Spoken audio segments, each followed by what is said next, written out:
Hi guys, this is Deka and I'm back like I never left.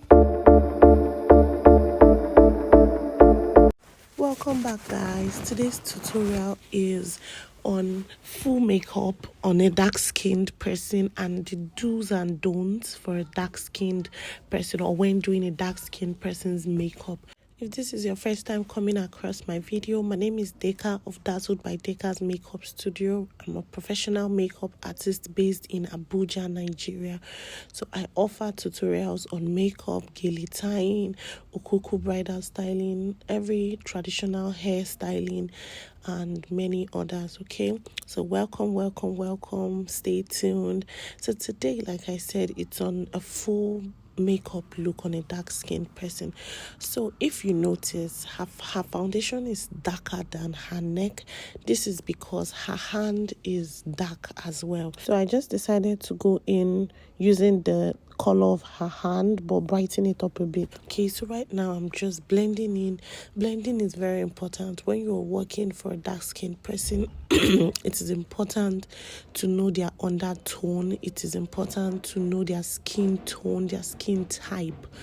Okay, a lot of dark-skinned people, when you do their makeup and you don't use the exact tone, they come out looking ashy, and we don't want that. Okay, so the trick is to use a warm tone concealer for for most dark skinned people, but of course there are always exceptions, and also a warm tone concealer. If you look closely, you'd see that the dark concealer I'm using to contour her nose area, so I'm just using that to get the shape of her nose. That's to contour her nose. I'm also going in with my beauty blender right now and trying to merge everything. So right now I'm just blending in all the spots. I put the contour, and of course I put the contour on the cheek area, I put it on the forehead, I put it on the nose, the bridge of the nose.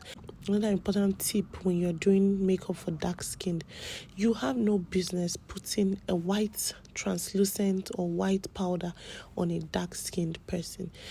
You don't have any business doing that. Always go for your brown powder. It is absolutely important.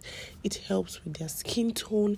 It helps to make sure that they don't come out looking ashy. So now I went in with my brow tamer. After taming her brows, I went in with my setting powder to make sure that the brows I tamed now is not greasy or oily, because we don't want her brows looking oily. I want her makeup to be matte because she has an oily skin. So now I'm outlining the brows. I'm using a brow gel from Hager and Esther, and I'm using a flat angle brush. So I'm not doing anything extra. It's not rocket science. It's just what it is. I'm lining the lower part of her brows and then the upper part of her brows, making sure that I am not making the brows too bold. And even if I do make it too bold, I can always use my concealer to reduce it. But she was so particular about her brows. She said she liked bold brows and she wanted her brows to be bold. You can see that she's using her phone to actually check if the size is okay. This was what she wanted. She was very specific about it, and she liked it. So right now I'm using a lighter shade. The shade of concealer I'm using, it's the exact one I used to highlight her T-zone area. So I'm using that same shade. When you are doing makeup on a dark-skinned person, please don't use too many colors. Don't try to get all creative and you're using a warm tone concealer here and a cool tone concealer here. I just think it's going to make your work look bad, except you're a professional and you really know what you're doing. But if you know that you're just starting up, it is best to go as simple as possible. And the best way to do this is to go in with the exact concealer you used to highlight her T-zone areas, and then for the upper part of the brows, use her exact foundation color. It saves you stress, it saves you blending time. Blending is exhausting and time consuming. So if you use this method I'm telling you, you're going to save time, you're going to blend less, which is a lifesaver. Use the same shade of her powder, of the dark-skinned person's powder, for your eyeshadow. start with that as a base powder or an eyeshadow that is close to the person's skin tone. In this case, I'm mixing yellow and orange because I know that it's going to be the most suitable shade for her. But always start your base with a shade that looks more like the person's skin color.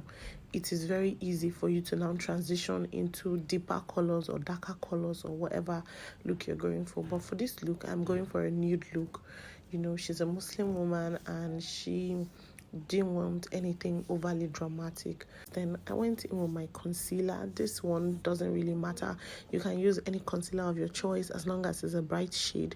I use this in place of your primer.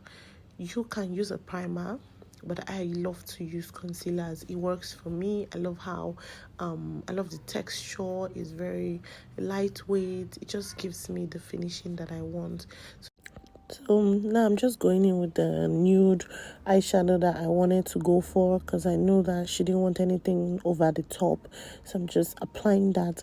When you're applying eyeshadows, especially for dark skin, please apply in a way like you are dabbing into the skin. Don't drag, don't draw, just tap, tap, tap. Put the eyeshadow on the blending brush and tap. Put the eyeshadow and tap. That's the best method. This way the eyeshadow sticks to the concealer or primer you have used. But when you drag, you are dragging off the concealer, dragging out the eyeshadow and all of that. So that's what I did. I tried to, just blend everything so that there are no fine lines. And right now I'm just going in with the eyeliner. I'm lining her eyes. Obviously, nothing too dramatic. Like I said, she's a Muslim woman, so I'm not winging it so much, just a little bit. She doesn't want drama, and she has a bit of a bulgy eyes of some sort, so that would just make her look too, it's just going to be too much. So yeah, so nothing too dramatic, okay?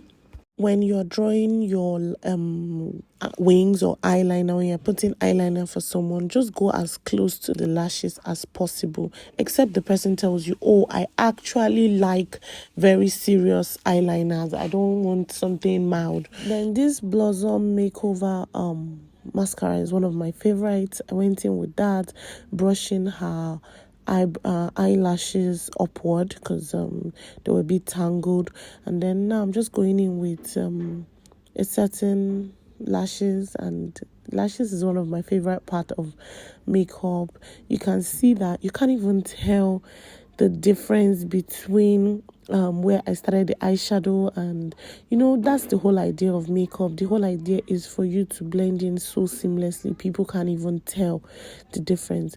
If you also look at her face now, it's blending with her skin. The necessary spot, the highlighted areas are bright enough, and the other parts are also not dark, but they work, especially because of her hand, like I explained earlier. So now I'm going in with a lip stain, a nude lip stain, and I'm just trying to blend that out. He talks about how much blending you need to do on the lips, but I'm going to talk about it. You need to blend on the lips.